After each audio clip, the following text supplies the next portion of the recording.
విషయం, హైదరాబాద్ జిహెచ్ఎంసీ పరిధిలో అక్రమ నిర్మాణాలు అనేటివి విపరీతంగా జరుగుతూ ఉన్నాయి. దీన్ని కట్టడి చేయండి నాయన అని చెప్పేసి ప్రతి పేపర్లో ప్రతిరోజు రాస్తూ ఉన్నారు. ఇది కట్టడి చేయడానికి ఉద్దేశం ఏంటంటే దానికి ఒక సెక్షన్ పెట్టిరు, ఈ పరిధి వరకే పెట్టాలి, పరిధి దాటితే గవర్నమెంట్కు ఆదాయ రూపంలో పర్మిషన్ తీసుకోవాలి.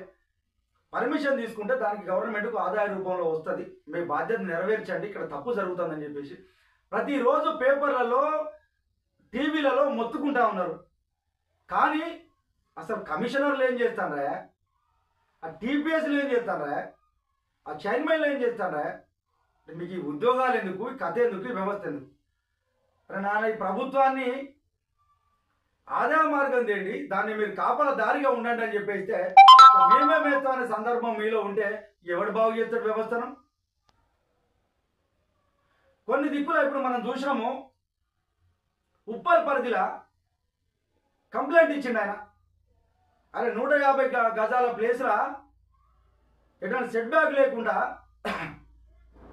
బహుళంతస్తుల నిర్మాణం జరుగుతాడు, దానిపైన చర్యలు తీసుకోండి, చుట్టుపక్కల వాళ్ళకి ఇబ్బంది అవుతుంది అని చెప్పేసి అంటే ఈ రోజు వాడికి కూడా దానికి నిమ్మకు నీరెత్తినట్లు ప్రవర్తిస్తూ ఉంటే ఏమో మీ అంతర్యం ఏందో చెప్పాల్సిన అవసరం ఉండదు. అరే కళ్ళ ముందు జరుగుతూ ఉన్నది, కానీ మరి మీకు బాధ్యత లేదా?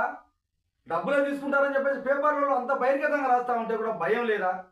మరి దీని శాఖ అంతా ఏం చేస్తానంటూ, ప్రభుత్వం ఆదాయం ఏం చేస్తానంటూ, ప్రభుత్వానికి ఆదాయం మార్గం ఇంట్లాడకపోతే ఏం చేస్తానంటూ, అరే మీకు ఉద్యోగం ఇచ్చి నెలకింత జీతం ఇచ్చి మీరు పనిచేయడం నాయన, మీరు సక్రమంగా పనిచేయండి, ప్రభుత్వానికి జవాబుదారితనంగా ఉండండి అని చెప్పేసి అంటే మీ అన్ని వదిలిపెట్టి ఎవడన్నా పేదోడు గుడి చేసుకుంటే నాకు తీసుకుపోయి గుంజి పడి తింటారు వాడిని. కానీ ఇంత పెద్ద అక్రమ నిర్మాణాలు జరుగుతుంటే మీకు కళ్ళు కనపడతలేవా? అసలు మీరు ఉద్యోగం చేస్తారా లేకపోతే లంచాలకు అలవాటు పడిపోయారా అని చెప్పేసి ప్రజలంతా అంటా ఉన్నారు. కాబట్టి మీరు బాధ్యతగా పనిచేయాలి.